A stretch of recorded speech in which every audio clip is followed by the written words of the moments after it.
Lok Sabha election കഴിഞ്ഞ് 2 മാസത്തിനുള്ളിൽ യോഗി ആദിത്യനാഥിനെ പുറത്താക്കും. ഇതായിരുന്നു കെജ്രിവാളിൻ്റെ പ്രസ്താവന. 1 മാസം പൂർത്തിയാകുന്നതിൻ്റെ മുമ്പ് വലിയ ചർച്ച യോഗിയെ സംബന്ധിച്ചാണ്. യോഗി പുറത്തു പോകുമോ?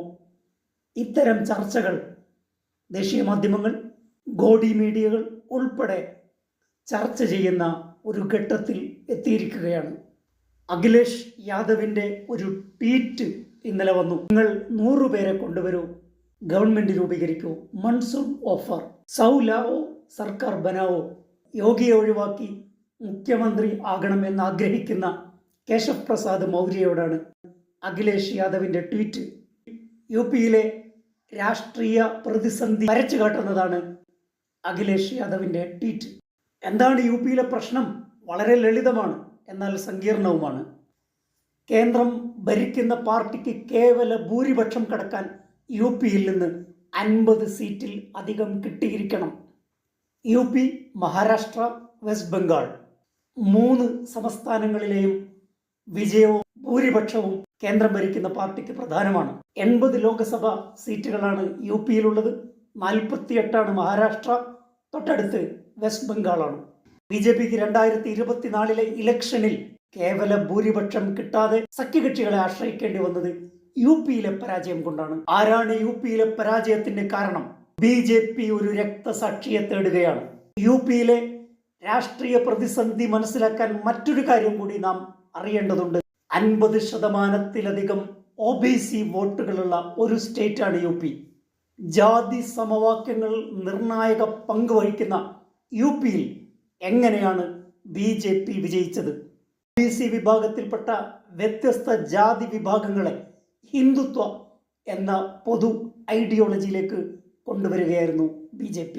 അയോധ്യയിലെ രാമക്ഷേത്രം, കാശി മധുര സംഘർഷങ്ങൾ, ഇതൊക്കെ BJPയുടെ ഹിന്ദുത്വ പ്രൊജക്റ്റിന്റെ ഭാഗമായിരുന്നു. ദലിത് സ്വത്വങ്ങൾ മറന്നുകൊണ്ട് ഹിന്ദു എന്ന വികാരത്തിലേക്ക് ജനങ്ങളെ കൊണ്ടുപോകാൻ BJP ശ്രമിച്ചു. മോദിയുടെ വികസന സ്വപ്നങ്ങൾ, ഹിന്ദു എന്ന പൊതുബോധം, ഇതൊക്കെ ഉൾപ്പെടുത്തി ഒരു പാക്കേജായി യു പിയിൽ അവതരിപ്പിക്കുകയായിരുന്നു. യോഗിയുടെ ബുൾഡോസർ പാവങ്ങളായ മുസ്ലിങ്ങളുടെ വീടുകളും കടകളും ഇടിച്ചു നിരത്തിയപ്പോൾ ആളുകൾ നിസ്സംഗരായി നോക്കി നിന്നു. സുപ്രീം കോടതിക്ക് പോലും അന്യായവും അനീതിയും തടയാൻ സാധിച്ചില്ല. പക്ഷേ ആ ബുൾഡോസർ എല്ലാ പാവങ്ങളുടെയും വീടുകൾക്ക് നേരെ പാഞ്ഞു ചെന്നു. മത ജാതി ഭേദമന്യേ പാവങ്ങളായിരുന്നു ക്രൂരതയുടെ ഇരകൾ. രാമക്ഷേത്രം പണിയാനും മറ്റ് വികസന പദ്ധതികൾക്കും കുടിയൊഴിക്കപ്പെട്ട വീടുകൾ ഇടിച്ച് നിരത്തപ്പെട്ട മനുഷ്യർ മതാതീതമായി ചിന്തിക്കാൻ തുടങ്ങി. 400 സീറ്റ് BJP ആവശ്യപ്പെടുന്നത് ഭരണഘടന തിരുത്താനാണ്, OBC സംവരണം എടുത്തു കളയാനാണ്. ഇത് BJPയെ പിന്തുണച്ച OBC വോട്ട് ബാങ്കിൽ വലിയ വിള്ളലുണ്ടാക്കി. ഹിന്ദുത്വയുടെ പരീക്ഷണശാലയാണ് യു പി. ഉയർന്ന ജാതിയിൽപ്പെട്ട ഠാക്കൂർ വിഭാഗത്തിൽപ്പെട്ട ആളാണ് യോഗി ആദിത്യനാഥ്. അവർ വലിയ വോട്ട് ബാങ്കാണ്. ഇന്ത്യയിലെ ദേശീയ ഹിന്ദു സാമ്രാട്ടാണ് മോദിയെങ്കിൽ യു പിയിലെ ഹിന്ദു സാമ്രാട്ടാണ് യോഗി. ആരാണ് പരാജയത്തിൻ്റെ ഉത്തരവാദി? ഇതാണ് BJP അന്വേഷിക്കുന്നത്. OBC വിഭാഗം BJPയെ കൈയൊഴിയുമ്പോൾ കേശവ് പ്രസാദ് മൗര്യ എന്ന OBC വിഭാഗത്തിൽപ്പെട്ട ആളെ കൊണ്ട് ഈ പ്രശ്നം പരിഹരിക്കാൻ കഴിയുമോ? വാരാണസിയിൽ കഷ്ടിച്ചാണ് നരേന്ദ്രമോദി വിജയിച്ചത്.